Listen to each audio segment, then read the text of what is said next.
छाक्रुस और छाक्रुस मनमंत्र में भगवान ने बैराज की पत्नी शंभूति से अजित रूप धारण किया और अजित रूप धारण करके समुद्र मंथन कराया। राजा परीक्षित ने कहा, महाराज यथा भगवता ब्रह्मण मतिता क्षीर सागरा, भगवान ने अजित रूप धारण करके समुद्र मंथन क्यों कराया? सुखदेव जी ने कहा, राजर्षि एक बार देवासुर संग्राम हुआ, देवराज इंद्र को दुर्वासा जी का श्राप लगा हुआ था। राजेंद्र एक बार दुर्वासा जी अपने हाथ में पुष्पमाला लिए, बेटा आपको भी हम करना चाहते हैं, 1 मिनट के लिए अपने हाथ में पुष्पमाला लिए जा रहे थे। उधर से देवराज इंद्र आ रहे थे। इन्होंने सोचा कि ये पुष्पमाला क्यों ना देवराज इंद्र को पहना दी जाए। दुर्वासा जी ने पुष्पमाला देवराज इंद्र को पहनाई। इंद्र ने उतार करके वो माला हाथी को पहनाई और हाथी ने माला उतार करके जमीन पर ही हाथी ने उसके ऊपर पैर रख दिया। दुर्वासा जी ने कहा, अरे कितने प्रेम से मैंने तुझे माल्यार्पण किया और तुमने मेरे देखते ही देखते मेरे इस प्रेम का, मेरे सम्मान का, मेरे सादर सम्मान का तुमने अपमान कर दिया, अनादर कर दिया। इसलिए हम तुम्हें श्राप देते हैं कि तुम श्रीहीन हो जाओ। दुर्वासा जी के इसी श्राप बस देवासुर संग्राम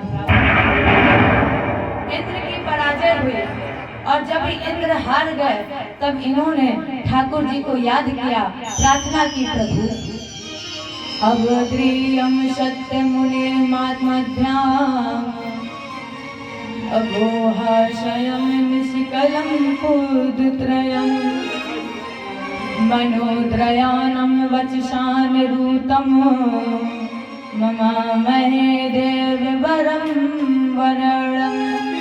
वेदों के श्रेष्ठ संत स्वरूप सर्वात्मा हरिश्चंद्र आपके शरण में है, इसलिए प्रभु मेरी रक्षा करिए। और वैसे भी भगवान बगैर वाणी के भी बोलते हैं, इसलिए आकाशवाणी हुई, हे ब्रह्मा, हे देवता, हे शंकर, जो मैं कह रहा हूँ उसे सुनो। पहले तो आपस में मित्रता करो और अगर कल्याण चाहते हो तो फिर क्या करो? अगर कल्याण चाहते हो तो फिर करो मंथन।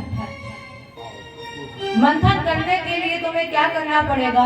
मंथन करने के लिए तुम्हें मंदराचल पर्वत की मथानी मंथानम मंडलम कृत्वा अन्नेत्रम कृत्वा धुवासि, और उसी मथानी को घुमाने के लिए रस्सी बनाई बांसुरी की।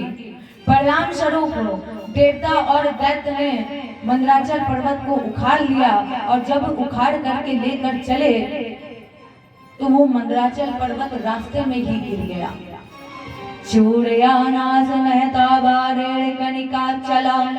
मंदराचल पर्वत सोने का बना हुआ था। जब मंदराचल पर्वत को भार सहन नहीं कर पाए तो वो मंदराचल पर्वत जमीन पर गिर गया, एकदम चूर चूर हो गया। चूड़यानास चूर चूर हो गया। लेकिन हमारे ठाकुर जी ने क्या किया?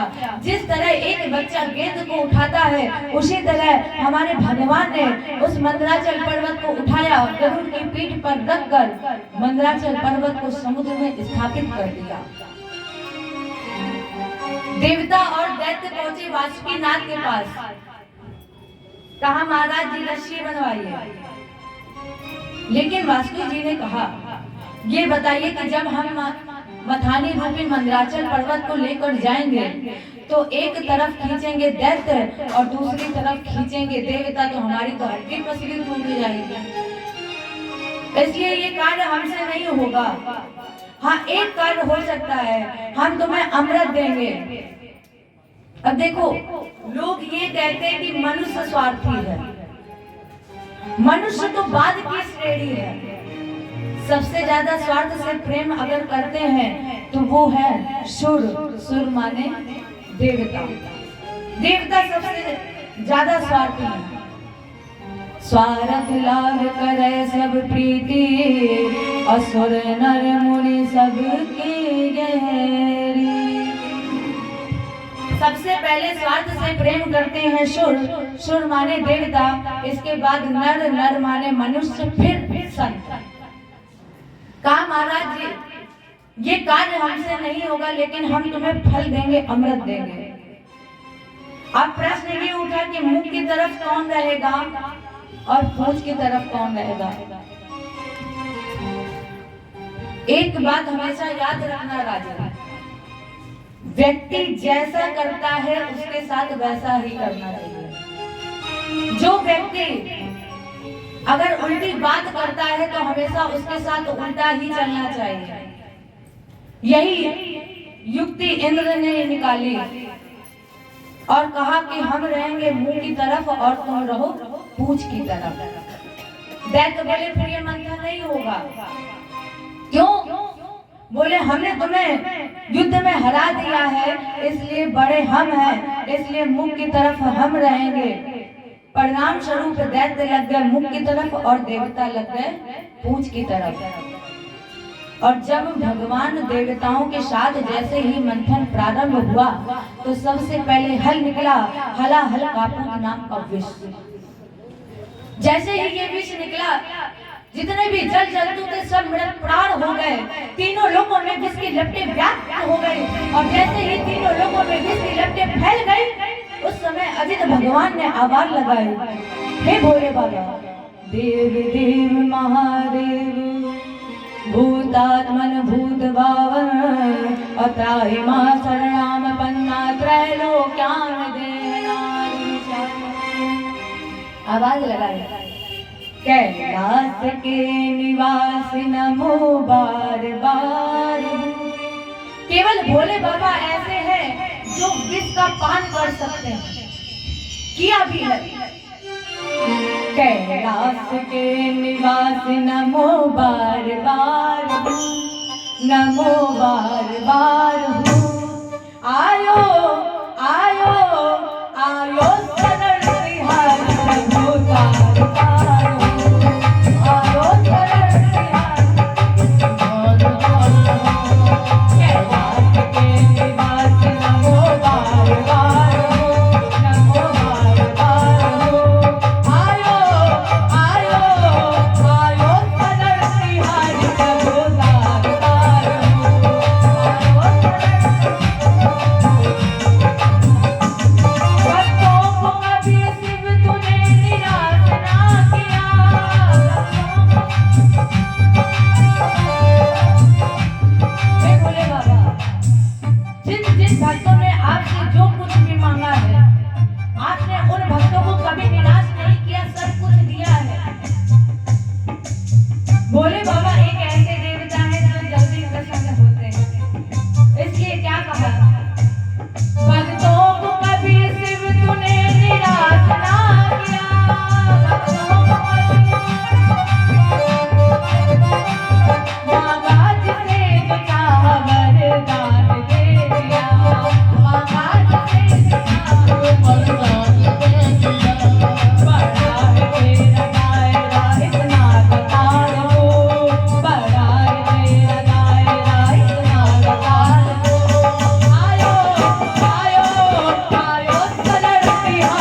राम रक्षा करो, क्योंकि त्रैलोक विष के प्रभाव से जल रहा है और इससे पाने में केवल आप ही सामर्थ्यवान हैं। आप तो बंधन और मोक्ष भी प्रदान करने वाले हो। भगवान शंकर पहुंचे। शंकर जी ने दोनों हाथों की अंजलि बनाई और सारा जहर समेट लिया। ये पान करने जा ही रहे थे, तब तक अंदर आत्मा से आवाज आई कि इसे पीना नहीं। क्यों? बोले आपके हृदय में रघुनाथ जी के चरण विराजते हैं और रघुनाथ जी कमल की पंखुड़ी से भी ज्यादा नाजुक हैं। कैसे हैं? नवकंज लोचन कंज मुख कर कंज पद कंजारुरम, कमल की पंखुड़ी से भी ज्यादा नाजुक है, इसलिए इसे पान मत करिएगा। अब भोले बाबा ने क्या किया? देखो, हम लोग राम बोलते हैं तो राम में मुख खुलता है और माँ में मुंह बंद हो जाता है। हमारे भोले बाबा ने जैसे ही जल का घूंट भरा, ऊपर से रा बोले और जैसे ही माँ बोले तो वो बंद हो गया। एक ही घूंट में कंठ गया, ये ना ऊपर रहा ना अंदर गया और खाली विष का जाम हुआ। पड़ गया गला नीला प्रभु का और तब नीलकंठ शुभ नाम हुआ। जय बोले नीलकंठ भगवान की जय। भगवान शंकर के गले में विष रुक गया, तभी से भगवान का एक नाम पड़ गया, नीलकंठ। पुनः समुद्र मंथन हुआ और अब की बार जब समुद्र मंथन हुआ तो कामधेनु गाय निकली, जो देवराज इंद्र को दी गई, देवताओं और महात्माओं को दी गई। फिर मंथन हुआ तो अब की बार लक्ष्मी जी आई और जैसे ही लक्ष्मी जी आई, इंद्र बोले विवाह हम करेंगे और बलि बोले विवाह हम करेंगे। माने सब अमृत को भूल गए और लक्ष्मी जी से विवाह करने के लिए तैयार हो गए। भगवान बोले देखो, आपस में क्यों लड़ रहे हो? ऐसा करो, पुष्पमाला लक्ष्मी जी को दे दो, उनको जिनको पहनानी होगी पहना देंगे। सब बोले ये विचार बढ़िया है, तो वो पुष्पमाला लक्ष्मी जी को पहनाए गए। सब लाइन से बैठे, सबसे पहले बैठे थे हमारे भोले बाबा। लक्ष्मी जी पुष्पमाला लेकर भोले बाबा के पास पहुंची। लक्ष्मी जी ने कहा वाह भोले बाबा, आप कितने सुंदर हैं और ये श्वेत स्वरूप में जो नीला निशान पड़ा है, ये आपकी सुंदरता में चार चांद लगा रहा है, इसलिए हमारा और आपका विवाह हो सकता है। जैसे ही लक्ष्मी जी ने कहा हमारा और आपका विवाह, भोले बाबा प्रसन्न।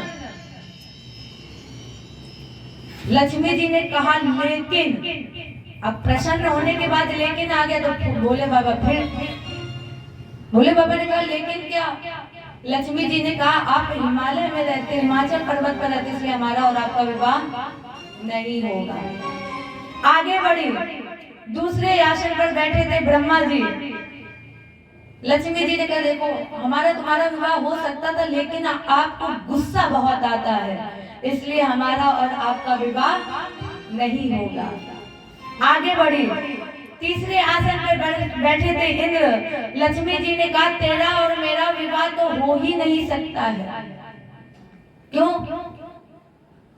लक्ष्मी जी ने कहा देखो, मेरा जिस किसी के साथ भी विवाह होगा उसकी केवल एक पत्नी होगी, वो हूं मैं केवल, और तुम्हारी तो ना जाने कितनी पत्नियां हैं, इसलिए हमारा और तुम्हारा विवाह नहीं होगा। आगे बढ़ी, दैत्यराज बलि बैठे थे। लक्ष्मी जी ने कहा बलि, वास्तव में तुम सुंदर भी हो, गुणवान भी हो, योग्य भी हो, दानी भी हो, धर्मात्मा भी हो और तुम सुंदर भी हो, इसलिए हमारा तुम्हारा विवाह हो जाए। और जैसे ही लक्ष्मी जी ने कहा हमारा तुम्हारा विवाह होगा, बलि एकदम खुश, फूले नहीं समाये। जैसे ही इन्हें लगा कि उनका विवाह मेरे साथ होगा, लक्ष्मी जी ने कहा लेके, और जहाँ लेकिन आ जाए मतलब कुछ ना कुछ घटने वाला है। बलि जी, लक्ष्मी जी ने कहा देखो तुम्हारी अंदर एक कमी है, क्या तुम्हारा जो खानदान है वो दैत्य कुल का है, तुम्हारा जन्म दैत्य कुल में हुआ है, इसलिए हमारा तुम्हारा विवाह नहीं होगा। इतनी वार्ता करते करते पहुंची लक्ष्मी जी हमारे प्यारे प्रभु नारायण जी के पास। देखो लक्ष्मी जी ने सबके अंदर कमियां निकाली है, सबके अंदर, लेकिन हमारे प्रभु को एक क्षण नहीं लगा, हमारे प्रभु ने लक्ष्मी जी के अंदर एक कमी निकाल दी। लक्ष्मी जी जैसे ही पहुंची, हमारे प्रभु ने लक्ष्मी जी की तरफ पीठ कर ली और घुमा करके मुंह पीछे कर लिया। लक्ष्मी जी फिर सामने पहुंची, फिर भगवान ने कुर्सी उठाई और लक्ष्मी जी की तरफ पीठ कर लिया। लक्ष्मी जी ने कहा हमारा और तुम्हारा विवाह हो सकता है, आप मेरे पति बनने के योग्य हैं। भगवान बोले एक मिनट रुक जाओ लक्ष्मी, एक तरफा निर्णय मत करना। लक्ष्मी हमें नहीं पता है कि हम तुम्हारे पति बनने के योग्य हैं या नहीं है। देखो भगवान यहीं पर लक्ष्मी जी का अहंकार नष्ट करने जा रहे हैं। जैसे ही लक्ष्मी जी ने सबके अंदर कमियां निकाली, लक्ष्मी जी को अहंकार आ गया। हमारे प्यारे प्रभु बोले लक्ष्मी हमें नहीं पता कि हम तुम्हारे पति बनने के योग्य हैं या नहीं है, लेकिन तुम्हारे अंदर मेरी पत्नी बनने के लक्षण नहीं है। और जैसे ही बोले तुम्हारे अंदर मेरी पत्नी बनने के लक्षण नहीं है, वहीं तुरंत लक्ष्मी जी का अभिमान टूट गया। लक्ष्मी जी भगवान से ये कहती थी कि देखो इस संसार में जितने लोग हैं सब मेरे पीछे भागते हैं। लक्ष्मी जी ने कहा कि अच्छा ये बताइए हम आपकी पत्नी बनने के योग्य क्यों नहीं है। भगवान ने कहा देखो लक्ष्मी तुम चंचल बहुत हो, तुम एक जगह रुकती नहीं हो, कभी इधर जाती हो कभी उधर जाती हो, इसलिए हमारा तुम्हारा विवाह। लक्ष्मी जी ने कहा एक मिनट रुकिए प्रभु, स्वामी इस लक्ष्मी की एक प्रतिज्ञा है। क्या?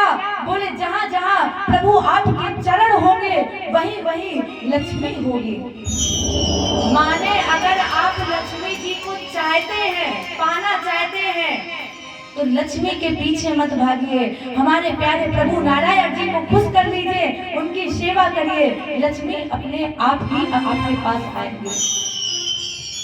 एक दिन तो भगवान के और लक्ष्मी जी के विवाद हो गया। कैसा विवाद? लक्ष्मी जी बोली दुनिया हमारे पीछे भागती है। भगवान बोले अच्छा इतना है इनका। कैसे? एक मुर्दा जा रहा था, 4 लोग कंधे पर लिए थे और पीछे कुछ लोग राम नाम सत्य कहकर निकल रहे थे। लक्ष्मी जी ने कहा देखिए अभी मैं साबित कर रही हूँ कि इस दुनिया में लोग हमें कितना चाहते हैं। तो लक्ष्मी जी ने ऊपर से सोने की बरसात, जितने भी राम नाम सत्य कहने वाले थे सब भूल गए और सोने को बटोरने लगे। लक्ष्मी जी ने कहा देखा कितना चाहते हैं लोग हमें। भगवान ने कहा वो तो ठीक है, लेकिन एक बात बताओ लक्ष्मी, क्या ये जो कंधे पर लेकर जा रहे हैं 4 लोग, इन्होंने क्यों नहीं उठाया, इन्होंने क्यों नहीं तुम्हें चाहा? लक्ष्मी जी बोली रुकिए रुकिए इतनी जल्दी क्या है। तो अब की बार 9 लाख का हारों की बरसात, और जैसे ही बरसात हुई उन 4 ने छोड़ दिया और जाकर के वो बटोरने लगे।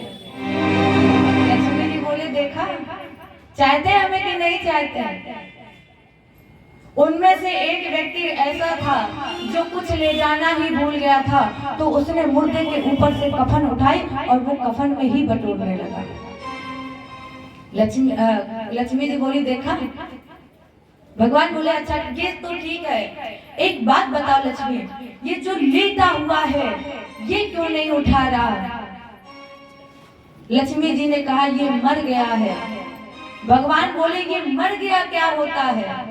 लक्ष्मी जी बोले ये तो हमें नहीं पता कि मर गया क्या होता है, लेकिन इतना हम जानते हैं कि ये मर गया है। भगवान बोले ये मरा नहीं है, इसके अंदर से मैं निकल गया हूँ, और जब इसी के अंदर से मैं निकल गया तो माने जब जहाँ मैं नहीं रहूंगा वहाँ लक्ष्मी आप भी नहीं रहोगे। प्रणाम स्वरूप ये विवाह संपन्न हुआ और तब से हमारे प्यारे प्रभु का नाम पड़ गया लक्ष्मी नारायण। जय बोलिए लक्ष्मी नारायण भगवान की। इसके बाद फिर मंथन हुआ तो 13वें रत्न के रूप में धन्वंतर महात्मा, जिनके हाथ में 14 रत्न था, बलि बाज की तरह छपटा और बलि अमृत लेकर चला गया। देखो अमृत लेकर बलि जा रहा है, लेकिन वो अमृत मिला बलि को नहीं है। क्यों? बलि को क्यों नहीं मिला? क्योंकि बलि को परमात्मा पर विश्वास नहीं है, अविश्वास है, इसलिए वो अमृत बलि को नहीं मिला। देवताओं को अमृत मिला, क्योंकि देवताओं को भगवान पर विश्वास था। देवताओं को भगवान पर विश्वास था, तो दैत्यराज बलि अमृत लेकर जा रहा था। अब झगड़ा किस बात का कि अमृत सबसे पहले पिएगा कौन? क्योंकि जिसके पास अमृत सबसे पहले पहुंच जाए वो तो एक पूरा ही कॉपी ले। यहाँ तक कि स्थिति इतनी हो गई कि युद्ध की तैयारी हो गई। लेकिन हमारे ठाकुर जी ने क्या किया? उसी समय हमारे ठाकुर जी मोहिनी के रूप में आए, जिनके होठ पके हुए घुंघरू की तरह लाल है, जिनके नेत्र हिरण की तरह चंचल है, बाल कमर तक है और शरीर पर हल्के गुलाबी रंग की साड़ी है। जैसे ही मोहिनी रूप में भगवान आए, बलि ने देखा, बलि सब कुछ भूल गया, क्योंकि मोहिनी अवतार सबसे सुंदर अवतार है भगवान का। जो भी देखता था वो सब कुछ भूल जाता था।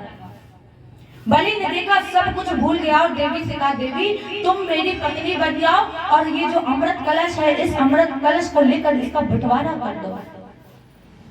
भगवान मुस्कुराए, बोले बलि, शास्त्र ये कहता है कि स्त्री देवी विश्वास के योग्य नहीं है, और बलि तुम मुझ पर विश्वास कर रहे हो।